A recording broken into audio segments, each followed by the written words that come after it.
asyrafil anbiya'i wal mursalin wa ala alihi wa sahbihi ajma'in. Subhanaka la ilma lana illa ma 'allamtana innaka antal alimul hakim. Rabbi shrah li sadri wa yassir li amri wahlul 'uqdatam min lisani yafqahu qawli. Amma ba'd. Alhamdulillah ala nikmatil Islam, alhamdulillah ala nikmatil iman, wa kafa biha min ni'mah. Alhamdulillah, segala puji bagi Allah Subhanahu wa taala yang memberi kita nikmat Islam, iman, memberi kita nikmat sehat sempat, memberi kita nikmat untuk selalu dan selalu mengkaji hal-hal yang menjadi wasilah kita untuk nyampe kepada Allah Subhanahu wa taala, yang menjadi wasilah kita, perantara kita untuk bisa menjadi hamba-hamba yang insya Allah dimasukkan ke dalam surganya. Dan mugi-mugi apa yang kita lakukan, apa yang kita kerjakan dinilai oleh Allah Subhanahu wa taala sebagai amalan makbulan, sebagai sebuah amal yang diterima, sebuah amal yang dianggap indah, sebuah amal yang menaikkan derajat kita, sehingga apa yang kita lakukan ini tidak menjadi hal-hal yang sia-sia di sisi Allah taala. Al-Imam Ali bin Abi Thalib, beliau pernah mengatakan, kalian dengan terkabulnya amal ahammu ilaikum minal amal, harusnya lebih perhatian dibandingkan amal itu sendiri. Terkabulnya dari apa yang kita persembahkan kepada Allah Ta'ala, mau itu lewat sholat kita ataupun zakat kita, sedekah kita, doa kita, munajat kita. Sebelum kita memperhatikan bagaimana kita melakukan perkara tersebut, maka perhatikan seperti apa hendaknya Allah Ta'ala itu, seperti apa amal itu menjadi sebuah amal yang Allah Ta'ala itu berkenan untuk menerima amal tersebut. Kalau misalkan kita bersedekah, sebelum kita memulai sedekah, perhatikan kalau kita menerima sedekah yang semacam itu kira-kira mau apa enggak. Kalau kita merasa oh ini bagus, oh ini pantas, oh ini adalah sesuatu yang aku pasti gembira untuk mendapatkannya, maka bersedekahlah dengan cara yang semacam itu. Kalau kita mau melaksanakan sholat, perhatikan, saya kalau misalkan ngelihat orang sholat yang membuat saya senang dari sholat orang tersebut, maka lakukanlah sholat seperti orang tersebut melakukan sholat. Makanya Nabi Muhammad SAW di dalam perkara salatnya beliau mengatakan, "Shallu kama ra'aitumuni usalli." Salatlah kalian sebagaimana kalian itu melihat aku salat. Bertakbirlah seperti kalian melihat aku bertakbir. Bacalah Fatihah sebagaimana kalian melihat aku baca Fatihah. Rukuklah, sujudlah, duduk di antara dua sujudlah, tahiyatlah, bahkan sampai salamlah kalian sebagaimana kalian ini melihat aku di dalam mengerjakan perkara tersebut. Kenapa? Karena sholatnya Nabi Muhammad SAW adalah sholat yang terindah. Beliau mengatakan setiap kali dalam keadaan sumpek, dalam keadaan capek, dalam keadaan gusar, risau dan lain sebagainya, beliau bilang sama Sayyidina Bilal, "Ya Bilal, arihni biha ya Bilal, arihni biha ya Bilal." Wahai Bilal, hibur aku, hibur aku. Maka ketika Rasulullah mengucapkan yang semacam itu, Sayyidina Bilal langsung berdiri dan mengumandangkan iqamah. Itu yang dimaksud sama Nabi Muhammad SAW, wa ju'ilat qurrata aini fis shalah. Saya ini penenang hati saya, healing saya, hilangnya rasa capek di dalam diri saya ketika saya itu melaksanakan sholat. Nggih, padha napa mboten sama kita? Kalau kita masih berat sholat, capek sholat, capek, mau sholat itu capek, mau sholat itu berat, mau sholat itu sulit, mau sholat itu sulit, mau sholat itu butuh perlawanan yang luar biasa. Maka ketahuilah sholatnya kita dengan sholatnya Nabi jauh sekali. Sholat kita sama sholatnya Nabi ini terbentang jarak yang luar biasa panjang, luar biasa jauh. Itulah yang sedang kita usahakan untuk kita perbaiki. Piye carane nikmati sholat, gimana caranya seneng sama sholat, gimana caranya ringan di dalam sholat, gimana caranya bergembira bahkan di dalam sholat kita. Nabi Muhammad SAW, Bu, kalau mau betah-betahan sholat, Rasulullah itu orang paling betah sholat. Kalau gembira di dalam melakukan sesuatu, Rasulullah paling kelihatan gembira kalau sudah datangnya waktu sholat. Ndak kaya awake dhewe. Loh, kok wis duhur?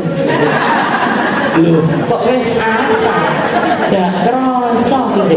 Nabi Muhammad itu waktu-waktu sholat bukannya nggak terasa, beliau sangat-sangat menantikan sholat.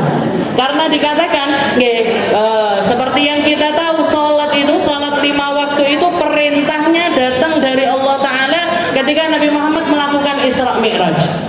Dan ketika Nabi Muhammad sedang ada di Sidratul Muntaha, di hadapan Allah Subhanahu wa Ta'ala, beliau merasakan rasa yang sangat-sangat nikmat sekali, merasakan sebuah perasaan yang begitu nikmat, sehingga beliau bilang sama Allah Ta'ala, ya Allah, kayaknya saya nggak mau turun aja. Saya sudah di tempat ini, saya sudah setinggi ini, saya sudah di hadapan Engkau ya Allah, maka saya kayaknya nggak usah turun aja, saya tak ada di sini terus. Rasulullah nggak mau turun, Bu, waktu itu.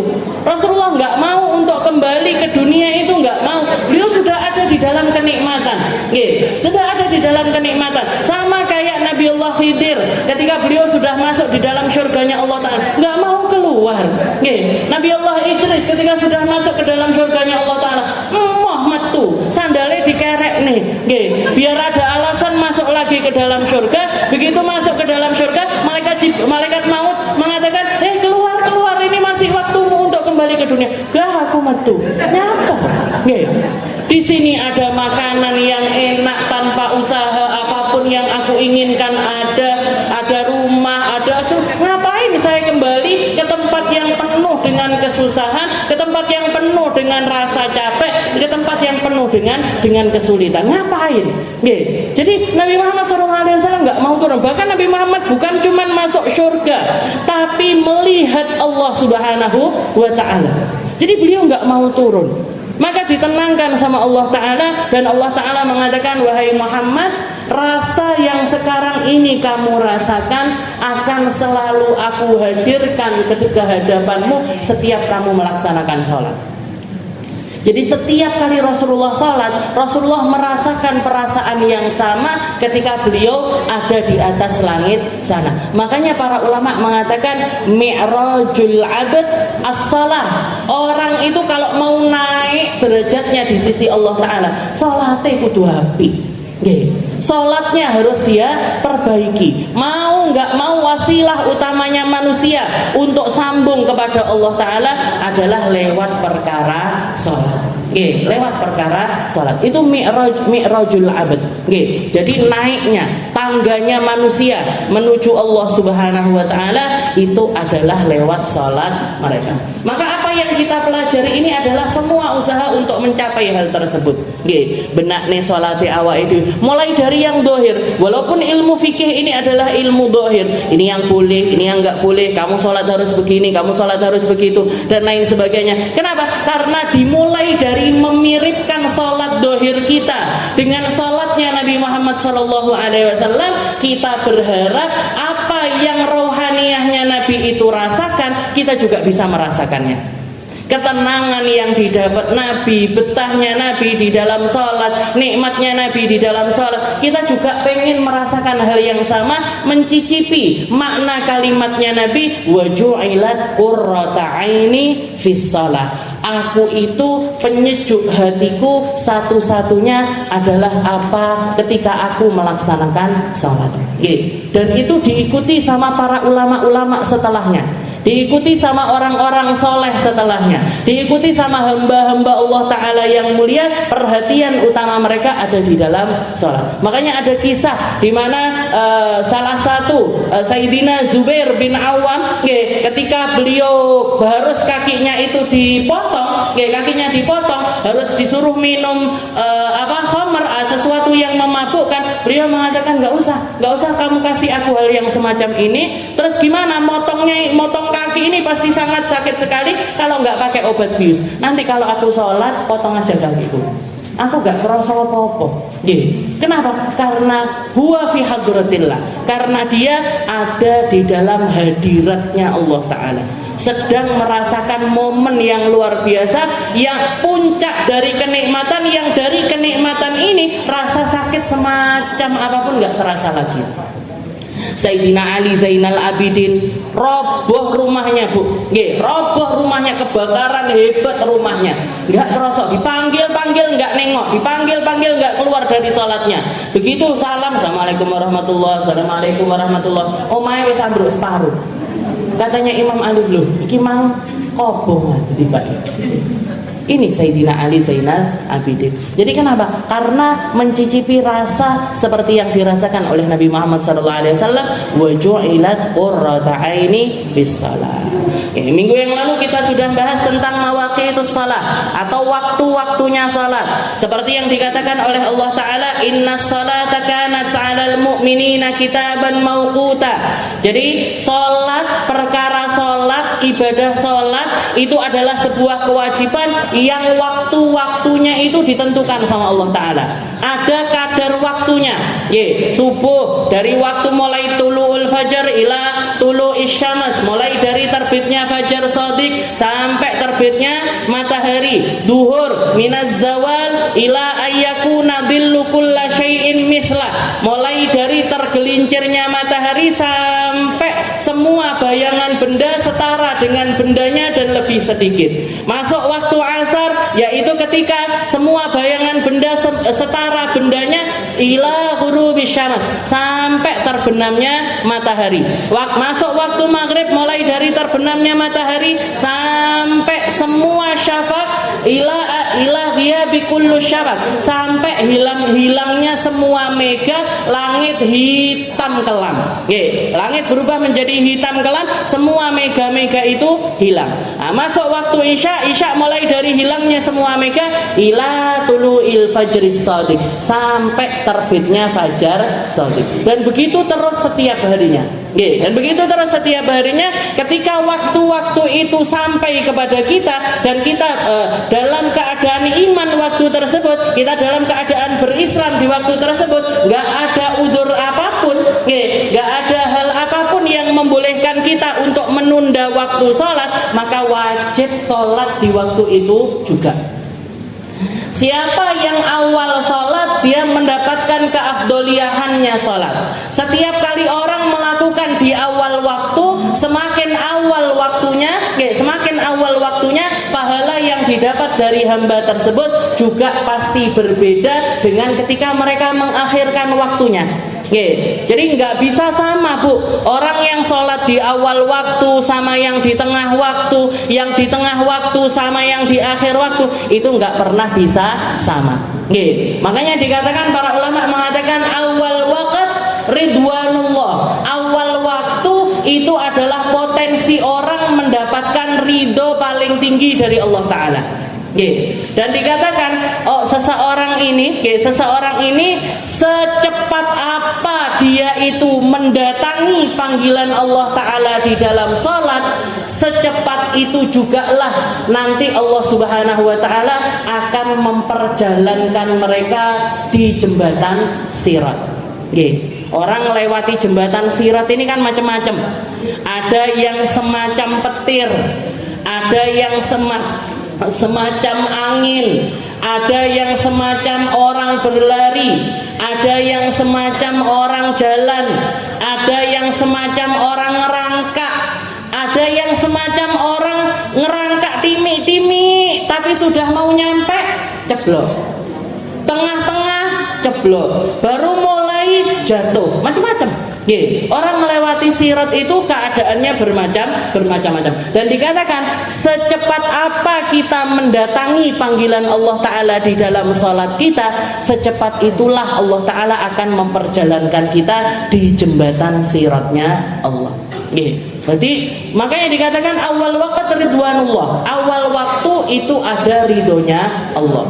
Akhir waktu, di akhir waktu kalau orang-orang yang sholatnya sukanya mengakhirkan waktu, yang penting nggak sampai keluar dari waktunya. Kalau sampai keluar dari waktunya maka itu hukumnya adalah haram dan orang ini berdosa. Tapi kalau dia mengakhirkan tapi masih ada di waktu tersebut, katanya mereka adalah orang-orang yang mendapatkan afwullah, yang mendapatkan ampunan dari Allah Ta'ala. Toleransinya Allah untuk melihat hambanya di dalam sholatnya adalah sampai batas waktu-waktu tersebut. Kalau lebih dari waktu tersebut maka hukumnya adalah haram dan orang ini berdosa. Dan dia ketika dia melakukannya tanpa udzur, ini namanya udzur-udzurnya. Kalau dia melakukannya tanpa udzur maka begitu selesai, istilahnya begitu dia sadar harus langsung mengqadha dari sholat tersebut, tidak boleh ditunda-tunda. Kalau ada uzurnya masih nggak apa-apa, nggak masalah. Jadi misalkan kayak orang ketiduran, mulai tidur dari jam 11 siang, belum masuk waktu zuhur tidur, ngantuk keturun, bangun jam 5 sore. Si rola, siji, loro, telu, papat, 6 jam, setengah semaput. Jadi tidur jam 11 siang, bangun tahu-tahu sudah jam 5 sore. Gimana ini? Karena dia kehilangan waktu duhur itu tadi karena adanya uzur, yaitu ketiduran, bukan sengaja tidur tapi ketiduran, maka dia punya pilihan untuk langsung melaksanakan sholat atau menundanya beberapa saat. Tapi misalkan tapi kalau duhur, kalau bangunnya jam 5 ya otomatis ya tetap harus cepat-cepat wudu. Cepat-cepat wudu, habis itu sholat asar. Sholat asar. Nah, setelah sholat asar dia punya pilihan. Istilahnya gini, makan dulu boleh, minum dulu boleh, dolanan HP dhisik oleh, baru setelah itu misalkan dia baru mau mengqadha duhur, itu boleh. Tapi kalau misalkan tanpa uzur, kayak misalkan ini contohnya, kayak misalkan dia tidurnya bukan sebelum masuknya waktu, tapi setelah masuknya waktu duhur. Jam 1 siang urung sholat duhur kok ngantuk ya, tak geletak dhisik. Geletak dia. Tahu-tahu bangun jam 5 sore. Gimana ini nasibnya sholat duhurnya dia? Karena dia meninggalkan sholat duhur bukan karena uzur syar'i, bukan karena uzur yang dibolehkan atas syariat, maka begitu selesai, istilahnya dia harus segera bangun. Setelah itu wudu, habis itu terserah mau sholat asar dulu apa sholat duhur dulu. Misalkan sholat asar, nah setelah sholat asar, salam dari sholat asar harus langsung melaksanakan sholat duhur. Atau misalkan habis wudu terus tak ngodok duhur dhisik ae, duhuran dulu baru setelah itu melaksanakan asar. Itu yang harus dilakukan ketika seseorang ini meninggalkan sholat atau ketinggalan sholat sampai keluar dari waktunya. Kalau ada uzurnya maka syariat masih punya toleransi di situ. Tapi kalau nggak ada uzurnya, sudahlah berdosa. Yang pasti dosa ini, yang pasti dia berdosa, dan setelah berdosa wajib langsung melaksanakan dari sholat yang dia tinggalkan. Wajib langsung melaksanakan sholat yang dia tinggalkan. Nah, ini kemarin waktu-waktu sholat itu kadar-kadarnya sholat subuh, duhur, asar, maghrib, isya. Nah, sekarang kita masuk ke a'dzarus shalah. Uzur-uzurnya salat. Sebagaimana yang kita tahu, salat wajib itu ada 2 jenis. Dari segi pengerjaannya itu ada 2 jenis. Ada yang namanya adaan, ada yang namanya qadhaan.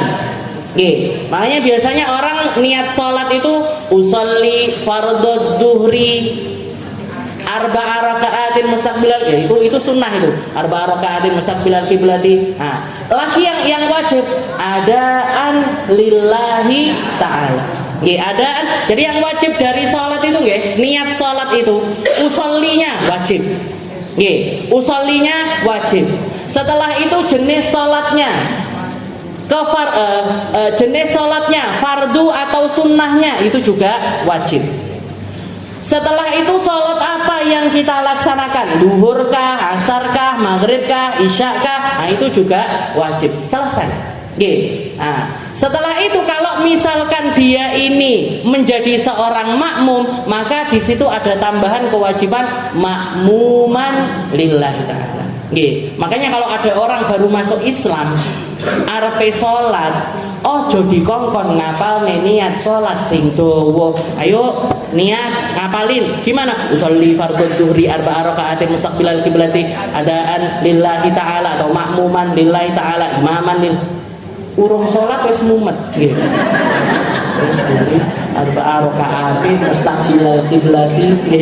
Nah, jadi arba'a raka'atinnya atau rakaataini atau salasa rakaat itu semuanya hukumnya sunnah. Mustaqbilal kiblat, ngadep kiblat itu juga hukumnya adalah sunnah.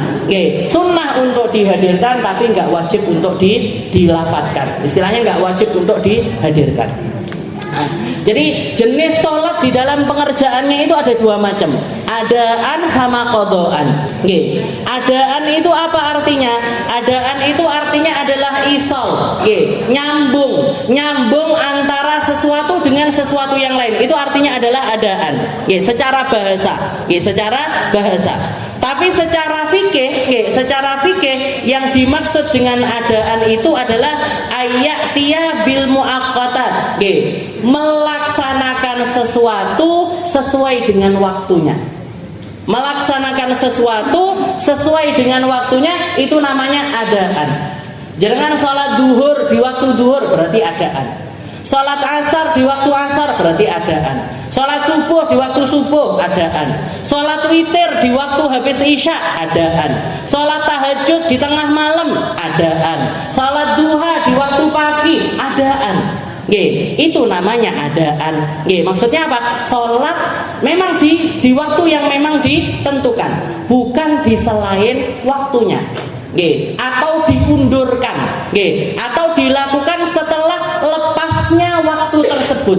Nah, kalau kita melaksanakannya di luar waktunya, namanya bukan lagi adaan tapi qadaan. Jenengan poso Ramadan, libur 5 hari karena haid misalkan, libur 5 hari karena haid. Habis itu ngodoi, kapan ngodoinya? Rejab.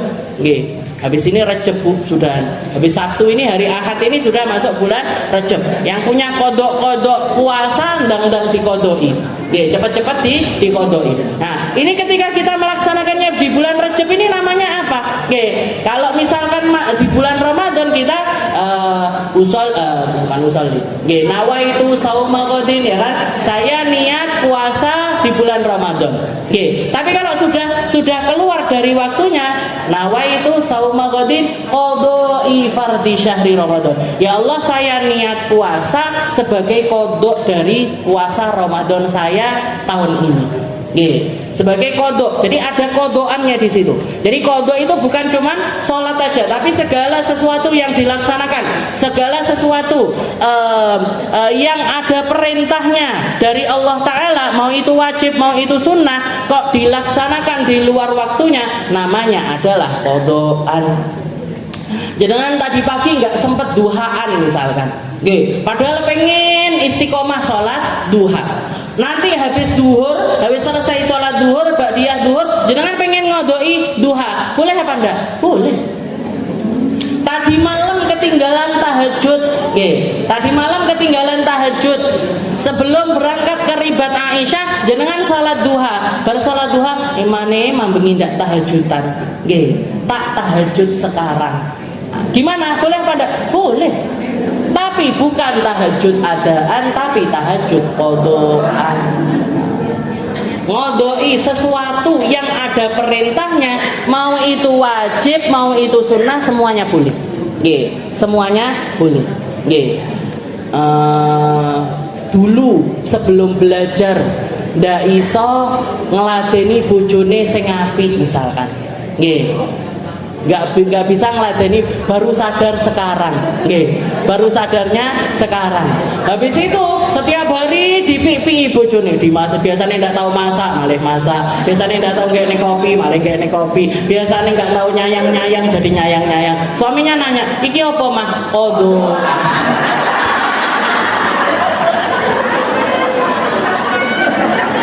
Kodoan pas saya dulu rotok keblinger gitu. Gimana? Boleh. Yang kayak gitu boleh. Kodoan, sama orang tua, sama anak, dulu waktu orang tuanya masih ada, nggak bisa baik-baik sama orang tuanya. Sekarang baru sadar, diziarahi sering-sering, didoakan sering-sering, sedekah atas nama beliau sering-sering, dengan bilang apa? "Mah, ya kodoan." Kodoan biar saya nyesel banget nggak berbakti, nggak baik-baik, sekarang saya kodo. Nggak apa-apa, Bu. Nggak ada kata terlambat. Selama kita itu masih dikasih kesempatan hidup sama Allah Ta'ala, berarti masih ada kesempatan untuk mengkodok semua hal. Masih ada kesempatan untuk mengkodok semua hal. Jadi adaan. Nah, adaan itu adalah melakukan sesuatu di waktunya. Melakukan sesuatu di waktunya. Kalau kodoan apa? Kalau kodoan itu sebenarnya secara bahasa sama dengan adaan. Sama dengan adaan. Makanya Allah Ta'ala di dalam Al-Quran mengatakan di dalam surat Al-Jumu'ah, "Fa'idha qudiyatis shalah fantashiru fil ard." Katanya Allah Ta'ala, kalau kalian selesai melaksanakan sholat Jumat, silahkan menyebar di seluruh penjuru dunianya Allah Ta'ala, seluruh tempatnya Allah Ta'ala. Wabtaghu min fadli, cari karunianya Allah, cari rezekinya Allah. Makanya dikatakan transaksi yang dilakukan setelah waktu sholat Jumat itu transaksi yang paling mendatangkan barokah. Kalau sebelum Jumat haram hukumnya. Jadi apalagi kalau sudah azan, sebelum khotib itu atau sebelum selesainya Jumatan, sebelum orang-orang itu salam bubaran dari salat Jumat, kok kita bikin transaksi di waktu tersebut, apalagi kalau sama orang-orang yang punya kewajiban salat Jumat, hukumnya adalah haram. Jenengan nge-grab, pesen makanan online jam berapa? Setengah 12 siang di waktu Jumat. Ini waktunya orang salat Jumat. Pak Gojeknya kemungkinan orang Muslim, yang masak-masak di dapurnya kemungkinan orang Muslim, yang ngepak dan lain sebagainya kemungkinan adalah orang Muslim. Jenengan dengan sadar pesen makanan online di waktu itu, gimana hukumnya? Haram. Kenapa? Karena berarti kita membantu mereka untuk meninggalkan sesuatu yang wajib. Tapi kalau dilakukan setelah selesainya sholat Jumat, itu adalah waktu transaksi yang paling berkah. Karena apa? Karena yang nyuruh Allah Ta'ala. Fa'idha qudiyatis shalah, kalau sholatnya sudah selesai, kalian sudah menjalankan kewajiban sholat Jumat, fantashiru fil ard, silahkan menyebar di buminya Allah Ta'ala, wabtaghu min fadli, cari karunianya Allah. Begitu juga ketika Allah Ta'ala mengatakan juga ketika di dalam perkara haji, Fa'idha quditum manasikakum fadhkurullah. Fadhkurullah inda masy'aril haram. Kalau kewajiban hajimu sudah selesai, maka banyak-banyaklah zikir, banyak-banyaklah menyebut Allah Ta'ala inda masy'aril haram, di tempat-tempat yang di situ menjadi tempat pelaksanaan ibadah haji. Meskipun kalian sudah selesai ibadah hajinya, tapi kalau masih punya kesempatan di Mekah, yang banyak-banyak zikir, yang banyak-banyak ingat-ingat Allah di depan Ka'bah, di tempat sa'i, di tempat semua tempat yang ada di daerah haram. Nah itu qadha, pakai kalimat qadha, fa'idha quditum, kalau kalian sudah selesai. Nah, berarti secara bahasa qadha itu sebenarnya adaan. Makanya jenengan kalau misalkan salah di dalam adaan atau qadhaan itu nggak masalah. Salah di dalam niat sholat, niatnya sholat adaan, tapi niatnya qadhaan nggak masalah, Bu. Niatnya qadhaan tapi bacanya adaan juga nggak masalah. Nggih, jenengan qodho subuh, tapi niatnya usolli fardhu subhi qodhoan. Padahal adaan. Nggih, gimana hukumnya? Sah. Nggih, usolli fardhu dzuhri qodhoan, padahal adaan. Nah, itu juga sah. Jadi mau itu pakai, kenapa? Karena secara bahasa maknanya sama. Nggih, secara bahasa adaan sama qodhoan itu sama. Tapi indal fuqaha, versinya para ahli fikih, adaan itu adalah pengerjaan di waktunya, kalau qodhoan itu pengerjaan setelah terlewat dari waktu pengerjaannya. Nah, jadi kalau sudah lewat namanya semuanya qodhoan. Nah, ini dikatakan di sini adzarus shalah. Nah, sekarang karena ada dua versi sholat ini tadi, maka di situ ada model sholat qodhoan yang enggak dosa, atau dimaafkan sama Allah Ta'ala. Ketika apa? Ketika seseorang ini mendapati udzur syariat di dalam dirinya, atau sesuatu yang terjadi itu adalah sesuatu yang memang dimaafkan oleh syariat, bukan dimaafkan oleh diri sendiri. Ora apa-apa wis keliwat sholat siji, ora apa-apa wis keliwat sholat loro. Nah, itu yang memaafkan diri sendiri. Syariat maafin apa enggak? Enggak. Kalau enggak minta ampun sama Allah Ta'ala, ya enggak dimaafin sama Allah Ta'ala. Makanya dikatakan udzur sholat itu ada 4 macam. Udzur sholat itu ada 4 macam. Yang pertama adalah an-naum, wan nisyan, wal jama' wal ikrah. Jadi 4 model udzur syariat itu. Yang pertama adalah tidur. Yang pertama adalah tidur. Orang ketika dia itu tidur, wa ma'ana adzarus shalah annahu la ya'tham man akhara shalah an waqtiha bi ayyi udhrin min hadhil a'dzar. Jadi yang dimaksud udzur salat adalah tidak berdosa ketika seseorang itu mengakhirkan salat dari waktunya karena 4 perkara ini tadi. Kama qala sahibu Safati Zubat, seperti yang dikatakan di dalam Nazm Zubat, la udhra fi ta'khiriha illa lisahin au naumin au lil jam'i au lil ikrah. Maka tidak apa-apa ketika mengakhirkan salat karena lupa, karena tidur, karena dijamak, ataupun karena terpaksa. Yang pertama an-naum, karena tidur, ayakuna udhran idza nama qabla dukhulil waqt wa amma idza nama ba'da dukhulil waqt fala yu'tabar udhran. Yang dimaafkan sama syariat, tidur itu ketika terjadi sebelum masuknya waktu sholat. Jika terjadi sebelum masuknya waktu sholat, maka itu menjadi udzur syariat secara mutlak. Meskipun ketika dilakukan berulang-ulang itu menjadi tanda keburukan dari orang tersebut. Ketika dilakukan berulang-ulang itu menjadi tanda kalau orang ini tadi buruk, kalau orang ini nggak perhatian sama sholat. Misalkan kayak gimana? Misalkan ada orang setiap malam, pokoknya wes baru sholat isya atau jam 10 malam, jam 11 malam keluar nongkrong. Kayak yang sekarang ini menjadi tren, nongkrong sampai jam 3 pagi. Nongkrong, rokok, lihat bola, ini itu dan sampai jam 3 malam. Sampai jam 3 malam. Jam 3 pulang, jam 3 pulang.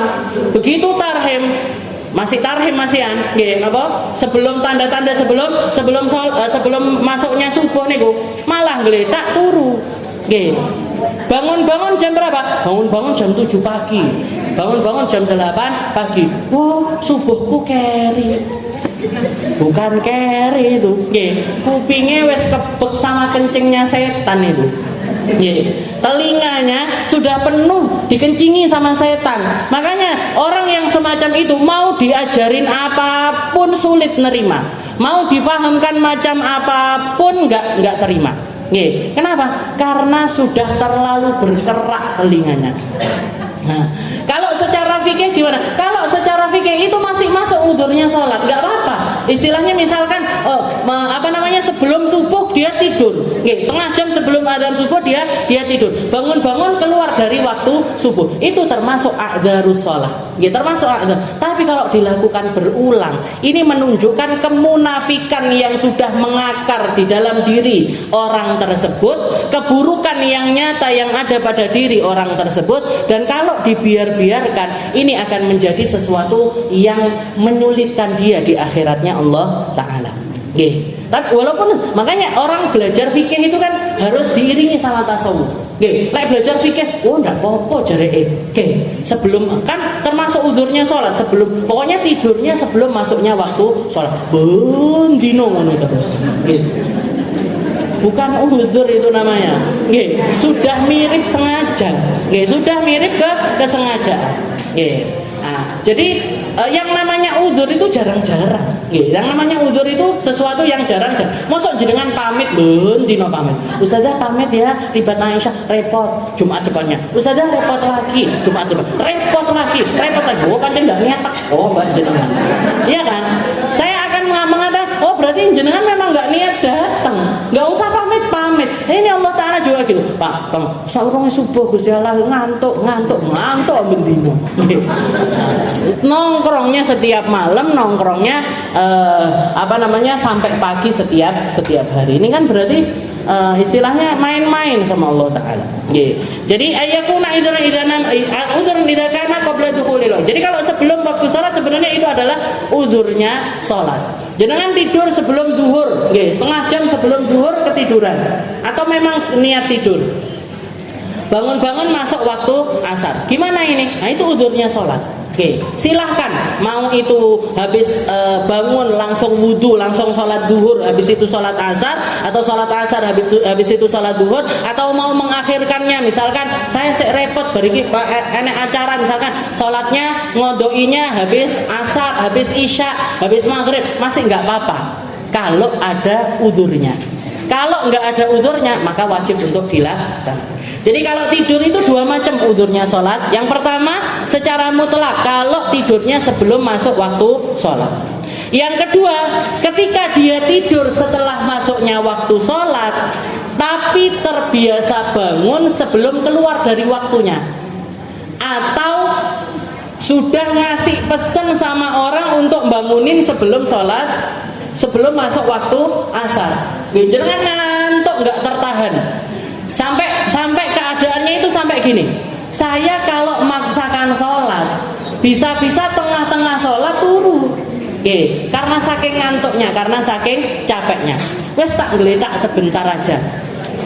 Dan kita orang misalkan, dan saya adalah, dan kita tahu tentang diri kita, saya biasanya kalau tidur siang itu paling lama 15 menit sampai setengah jam. Nah, itu sering terjadi.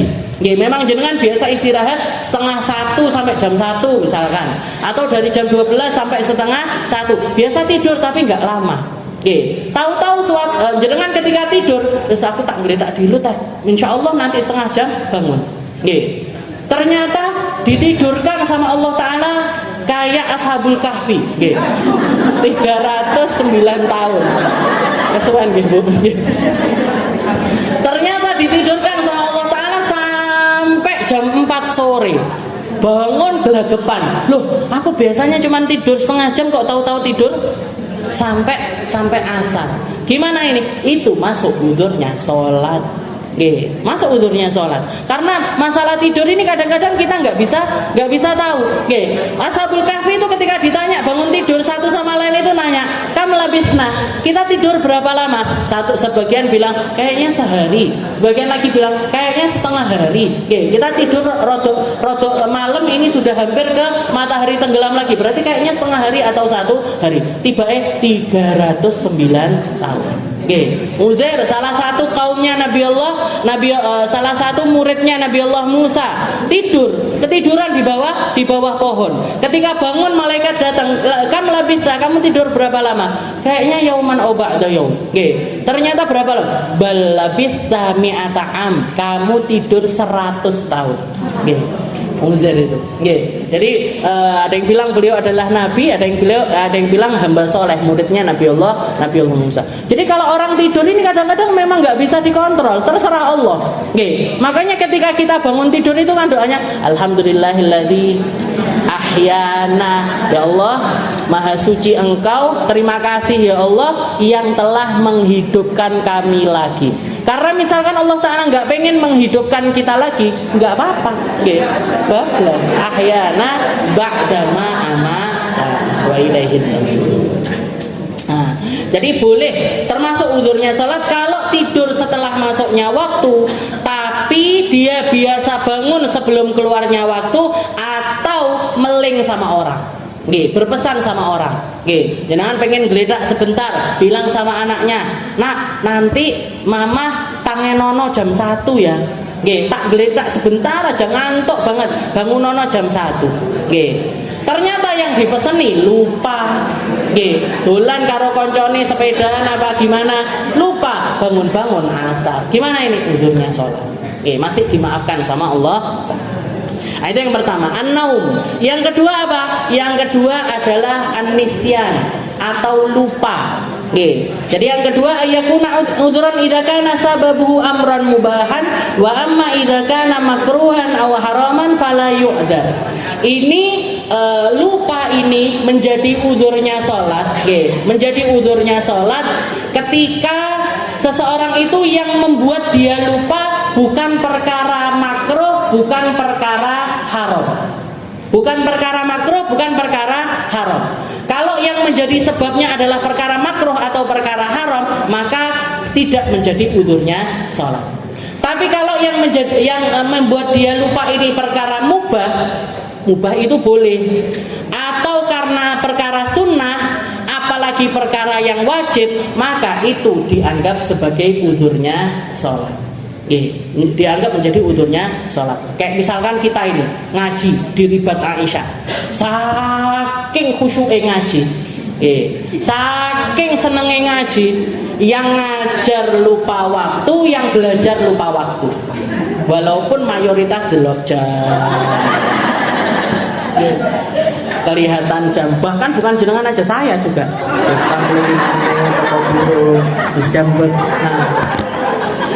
Sampai lupa waktu misalnya, saking tenggelamnya sama keadaan, sama ilmu dan lain sebagainya, sampai lupa waktu. Mulai jam 9 sampai jam 12 belum selesai, jam 1 belum selesai, jam 2, jam 3 sampai masuk asar. Tahu-tahu Pak Trimo misalkan, dok, sudah jam 5 sore Ustazah, kok nggak barbar majelisnya misalkan. Loh, sudah jam 5 sore. Gimana ini sholat zuhurnya kita? Nah, ini berarti lupa karena perkara yang baik. Nah, maka itu menjadi udzur syariat. Itu menjadi udzur syariat. Apa ada orang semacam itu? Banyak, Bu. Saya punya guru, Abu Yazid, masih ada orang yang sampai sekarang, walaupun sudah nggak seperti itu. Awal-awal pulang dari belajarnya di Mekah, awal-awal beliau pulang ngajar, belajar di Mekah, itu kalau beliau ngajar nggak inget waktu, dan kayak nggak ngelihat siapa yang ada di depannya. Saya pernah belajar sama beliau mulai dari habis maghrib, itu sampai isya bablas jam 8, jam 10, sampai jam 12 malam. Itu pun jam 12 karena beliau ditegur sama uminya, dipanggil, diparani, habis itu ditegur. Zen, sudah jam 12. Itu muridnya bangun, tidur, bangun lagi, tidur lagi. Termasuk saya. Awal-awal pulang dari, jadi kenapa? Lupa waktu. Beliau kalau sudah ngajar itu lupa waktu. Makanya setelah kejadian itu, dan itu terulang di Pondok Putra itu lebih sering lagi. Jadi sampai bablas waktu sholat pernah juga. Teman-teman saya pernah. Jadi sampai sholat duhur nih, takbiratul ihram, habis itu adzan asar. Kenapa? Siapa ustadznya? Habib Z. Kenapa? Lupa waktu beliau. Kalau istilahnya ngaji, padahal bukan ngaji yang banyak selingan dongeng dan enggak. Lempeng, Bu. Lempeng ngajinya, hadis, i'rab, nahwu dan lain sebagainya. Itu tapi betah sekali ngajar. Akhirnya beliau bikin peraturan. Beliau bikin peraturan kalau beliau yang ngajar, karena kan mudir, istilahnya kiai tertinggi. Jadi murid itu kan sama guru itu kan seperti itu takdirnya. Istilahnya mau negur itu nggak berani. Kita semuanya nggak berani negur beliau. Yang berani negur kan umiknya. Setelah itu beliau bikin peraturan kalau saya yang ngajar, harus ada murid di sebelah saya yang bagian ngingetin. Beb, sudah 1 jam. Beb, sudah 1 jam setengah. Baru beliau selesai. Kalau nggak gitu pakai alarm. Jadi alarm kering, berarti sudah selesai waktu. Ada Ada orang-orang yang semacam itu. Di zaman yang rusak kayak gini tuh masih ada, Bu. Walaupun sekarang beliau sudah nggak seperti itu lagi. Ayakuna udhran idza kana sabab. Jadi kalau sebabnya mubah, sunnah ataupun apalagi perkara yang wajib, maka itu menjadi udzur syariat. Tapi kalau yang menjadi bikin dia lupa ini perkara yang nggak benar, makruh, apalagi haram, maka itu tidak menjadi udzurnya sholat. Ngapain? Kok sampai lupa waktu ini ngapain? Main PS. Atau kalau ibu-ibu nonton drakor. Sampai lupa waktu. Sampai lupa waktu berepisode-episode. Gimana ini hukum sholatnya yang ketinggalan ini tadi? Haram, dosa pertama. Dosa, setelah itu wajib langsung mengqadha sholat tersebut. An-nisyan, yang ketiga al-jama' baina shalatain. Yang ketiga adalah menggabung antara dua sholat. Ai taqdimus shalah an waqtiha atau ta'khiruha anhu. Dzalika lil jama' bainaha wa baina shalatin ukhra bisababi safar awil marad awil matar. Jadi kalau untuk jamak sholat, itu pilihannya adalah takdim atau takhir. Bisa dilakukan di waktu yang pertama, bisa dilakukan di waktu yang kedua. Bisa dilakukan di waktu pertama, duhur asar, di waktu asar, di waktu duhur namanya takdim. Duhur asar di waktu asar namanya takhir. Maghrib isya di waktu maghrib namanya takdim. Maghrib isya di waktu isya namanya takhir. Nanti sebab-sebabnya jamak apa aja? Ya paling enggak bisa bawis safar, awil marad, awil matar. Jadi jamak itu boleh karena 3 perkara. Karena perjalanan, karena sakit, atau karena adanya hujan. Hujan ini tapi untuk sholat jamaah. Nanti diperadani sendiri di bab al-jam'u baina shalat. Dan yang terakhir adalah al-ikrah. Bi an yukrah ala ikhraj shalahan waqti wa faya'dzur fi dzalika idza tawaffarat syurutul ikrah. Jadi yang keempat adalah dipaksa. Jadi orang yang terpaksa mengakhirkan sholat karena apa? Karena ada di bawah tekanan. Dengan syarat-syaratnya ikrah. Dengan syarat-syaratnya tekanan. Jadi ada empat syaratnya. Qudratul mukrih ala tahqiqi ma haddada bihi biwilayatin aw taghallub. Jadi benar-benar dalam keadaan terpaksa. Syaratnya adalah orang yang memaksa adalah orang yang memang mampu melakukan apa yang dia paksakan. Kayak orang-orang Palestina, di Palestina sana di bawah tekanannya orang Israel. Mereka waktunya sholat kadang-kadang seperti digitukan. Bahkan dikatakan kalau Ramadan mereka justru dipaksa makan, kalau di luar Ramadan nggak boleh makan, di waktu Ramadan malah justru dipaksa makan. Gimana ini kalau mereka puasa, batal apa enggak puasanya? Enggak batal. Jadi meskipun makan, meskipun minum, tapi karena dipaksa, bukan karena menikmati dari makanan minuman tersebut, maka puasanya mereka tetap sah. Begitu juga dengan sholat. Jadi 4, qudratul mukrih ala tahqiq. Jadi yang memaksa mampu melakukan apa yang dia paksakan. Wa ajzul mukrah andafi ma ukriha bih. Yang dipaksa memang orang yang lemah. Memang orang yang enggak bisa menampik apa yang dipaksakan tersebut. Wa dhannal mukrih annahu inimtana fa'alal mukrih ma khawafahu bih. Dan yang dipaksa merasa kalau memang saya nggak ngikuti omongannya dia pasti akan memperlakukan saya dengan hal yang dia paksakan itu tadi. Walaikuna hunaka qarinatun ukhra. Dan yang keempat, tidak ada pilihan lain. Kalau masih ada pilihan lain, harus pakai apa yang menjadi pilihan lain, opsi lain. Tapi kalau misalkan nggak ada, maka ini memenuhi syarat ikrah, maka di situ termasuk uzurnya sholat. Wallahu a'lam bishawab. Insyaallah kita lanjutkan di pertemuan selanjutnya tentang al-awqatul lati tuhramu fiha shalah. Waktu-waktu yang haram untuk sholat.